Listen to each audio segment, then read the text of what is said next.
They buried an empty coffin, just to have a place to visit.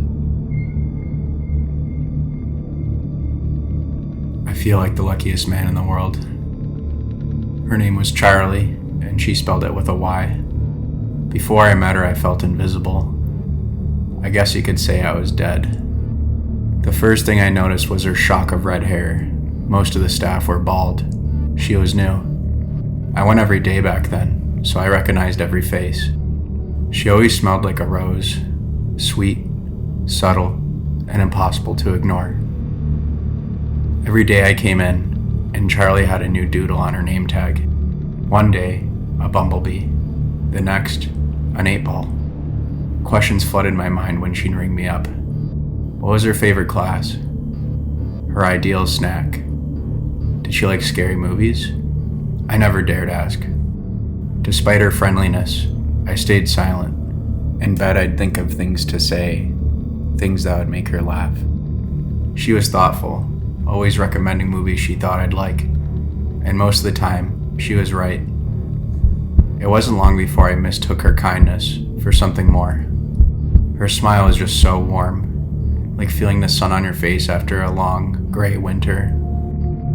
Eye contact was too much for me, so I'd always look at the acne on her forehead.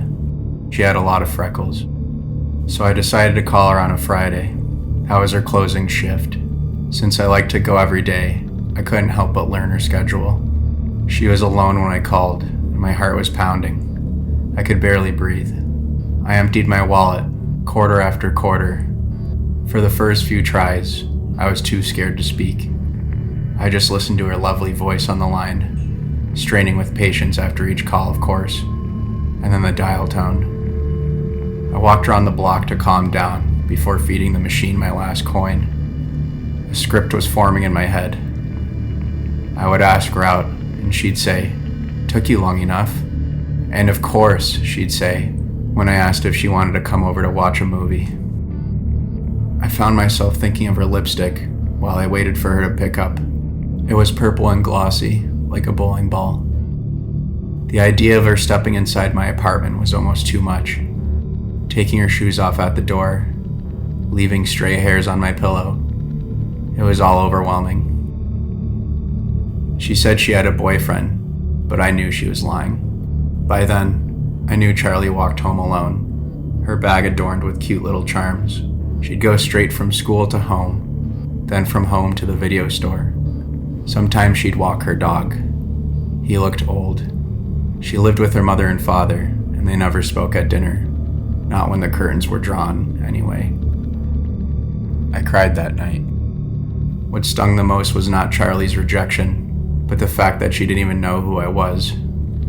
I described myself to her, and there was a snort on the other line. I couldn't tell if it was a sneeze or a sneer.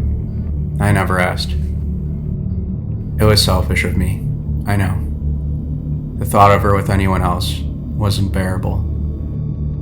I put her someplace where no one can hurt her. It wasn't long before I saw her face on milk cartons, then telephone poles. Sometimes I wonder if she can taste the static, if her stars are made of pixels. She's with me now. Always. I am the luckiest man in the world.